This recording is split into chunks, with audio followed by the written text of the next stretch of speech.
Bonjour et bienvenue sur cette vidéo Skills for All où on va parler des méthodologies de gestion de projet agile en quelques mots et qu'est-ce qui différencie une méthodologie de gestion de projet agile avec une méthodologie de gestion de projet classique. Eh bien, c'est principalement le fait que dans une gestion de projet classique, on a une triple contrainte très forte qui est scope, time et puis cost. Parce que avant de pouvoir parler d'activités nécessaires pour réaliser un projet, il va falloir que je détermine son périmètre, et ensuite, après avoir les activités, je vais pouvoir parler des coûts. Et tant que je n'aurai pas une vision claire du périmètre à réaliser de mon projet, eh bien j'aurai un problème pour estimer les activités nécessaires pour réaliser ce périmètre, et puis les coûts nécessaires pour acquérir les ressources, les matériaux, la main-d'œuvre, le pilotage, etc., qui va bien pour réaliser ce périmètre.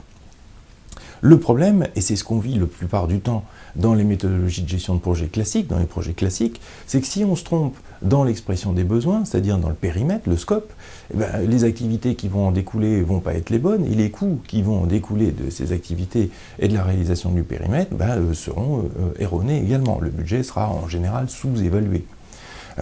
Quand on ne sait pas définir ce périmètre, parce que c'est compliqué, parce qu'on ne sait pas exactement ce qu'on veut, ou bien parce qu'on pense le découvrir au fur et à mesure qu'on va réaliser le travail du périmètre, eh bien, à ce moment-là, on ne peut pas préciser ce fameux scope.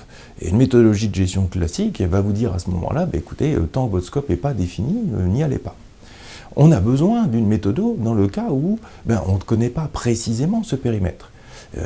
De manière à pouvoir le construire au fur et à mesure et à préciser au fur et à mesure, notamment des développements, les fonctionnalités qui sont les plus importantes dans la phase d'après, directement ensuite livrables. Ça a donné naissance, ce besoin-là a donné naissance aux méthodologies agiles comme Scrum.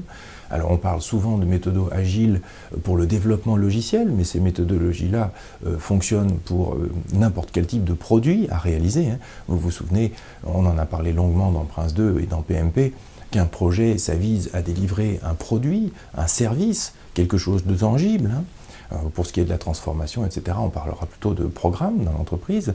Donc un référentiel de gestion de projet, c'est un référentiel qui va permettre de produire quelque chose.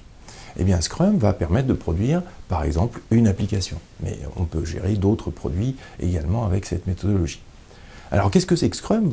Les grands principes, c'est quoi? On ne va pas faire un plan de projet qui va s'étaler sur 2 ans avec une expression de besoin qui fait 1000 pages et dont on sait très bien qu'une fois qu'il sera réalisé, ça ne correspondra pas aux besoins. Scrum dit non, on va fonctionner en mode agile, c'est-à-dire en mode itératif, incrémental et itératif. C'est souvent ce qu'on entend parler en termes de dénomination.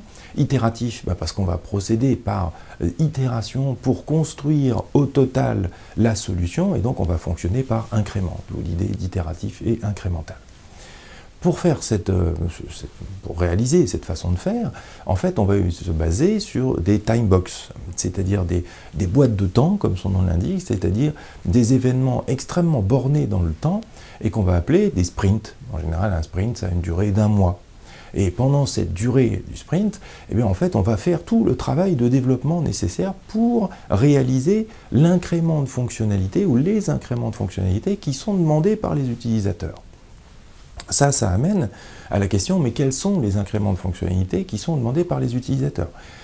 Ces utilisateurs vont en faire la liste et vont lister non pas les incréments de fonctionnalités, mais des attentes, des requirements sur des post-it en général, qui vont être priorisés.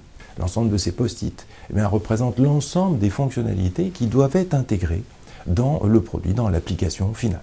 Les utilisateurs vont constituer un product backlog qui va être composé de toutes les demandes de fonctionnalités priorisées.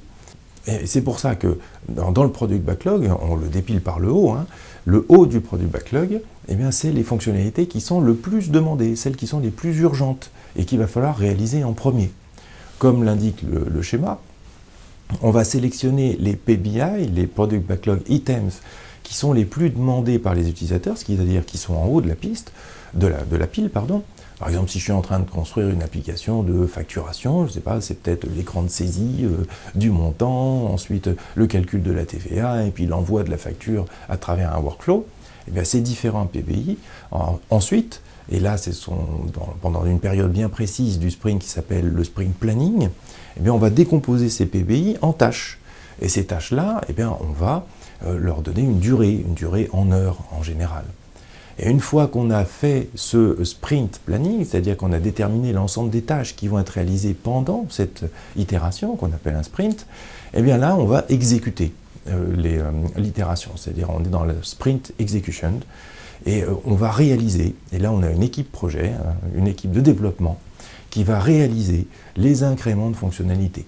Tous les jours, on a un petit événement qui s'appelle le Daily Scrum, qui est un stand-up meeting, pendant lequel, en général pas plus d'un quart d'heure, pendant lequel en fait on passe en revue ce qui a été développé la veille, ce qui est à développer demain et comment on va s'y prendre.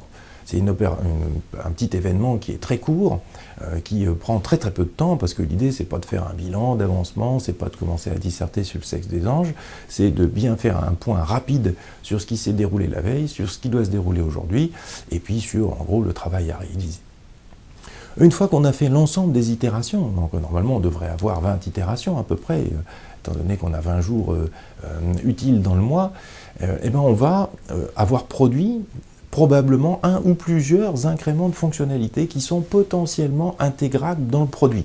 C'est pour ça qu'on parle en anglais de potentially shippable product increment. C'est-à-dire qu'à la fin de mon itération, je ne vais pas forcément livrer quelque chose. En tout cas, j'ai quelque chose qui devrait pouvoir être mis en production. Peut-être pas à la fin de cette itération-là, peut-être à la fin d'une autre itération, mais c'est quelque chose de tangible. Ce quelque chose de tangible, on va le montrer aux utilisateurs pour avoir leur retour immédiat. C'est-à-dire, une fois qu'on va avoir montré aux utilisateurs ce qu'on vient de développer, eh bien, ils vont pouvoir nous donner l'accord ou de nous faire des modifications ou ajouter de nouveaux PBI. Bref, on va être en interaction très forte. Dans la gestion de projet agile, l'idée c'est qu'on soit tout le temps en train d'interagir entre l'équipe de développement et les utilisateurs. Et c'est pour ça que ça marche très bien dans le développement logiciel, parce que c'est très rare qu'un utilisateur sache exprimer son besoin vis-à-vis d'une application. Par contre, si vous lui montrez quelque chose qui vient d'être réalisé, il saura vous dire si ça lui convient ou si ça ne lui convient pas. Et il aura d'autres idées derrière pour continuer. L'événement suivant, c'est la sprint review. Alors là, on passe en revue ce qui a été réalisé pendant l'itération avec l'utilisateur. Et puis, c'est à ce moment-là donc qu'on va demander à l'utilisateur, mais qu'est-ce qu'il va falloir ajouter au product backlog, qu'est-ce qu'il va falloir supprimer, etc. etc. C'est à ce moment-là qu'on fait la revue de ce que le sprint a délivré. Et il y a un dernier événement dans cette méthodologie qui s'appelle la sprint rétrospective, et là qui passe en revue les éléments de la méthodologie Scrum dans l'entreprise, là, qui a fonctionné ou qui n'a pas fonctionné. En fait, c'est une revue méthodologique, la sprint rétrospective. Ben, vous avez toute la méthodologie sous les yeux. Les principes de base qui sont derrière, c'est le fait qu'on ne puisse pas exprimer un périmètre facilement ou immédiatement. Et donc ce périmètre, on va le construire au fur et à mesure. Le deuxième, c'est tous les événements sont calibrés, sont time-boxés, c'est-à-dire qu'un daily scrum, c'est 30 minutes, 15 minutes, une itération, un sprint, c'est 30 jours, c'est un mois, un sprint review, c'est de 1 à 4 heures maximum, une rétrospective, c'est pareil. Tous les événements sont extrêmement calibrés, sont très précis, pour éviter de perdre du temps et se poser la question, bon, ben, combien de temps on va mettre aujourd'hui pour faire cette opération-là. Tout est rapide, en interaction directe avec l'utilisateur. C'est une méthodologie de gestion de projet qui marche extrêmement bien pour le développement logiciel ou pour le développement de produits à cycle de vie très court. C'est-à-dire, on ne peut pas se mettre en place une gestion de projet classique pour sortir ce produit-là, parce que le temps qu'on mette en place cette méthode, ben, le produit il est obsolète, la concurrence nous a déjà rattrapé et il ne sera jamais vendu.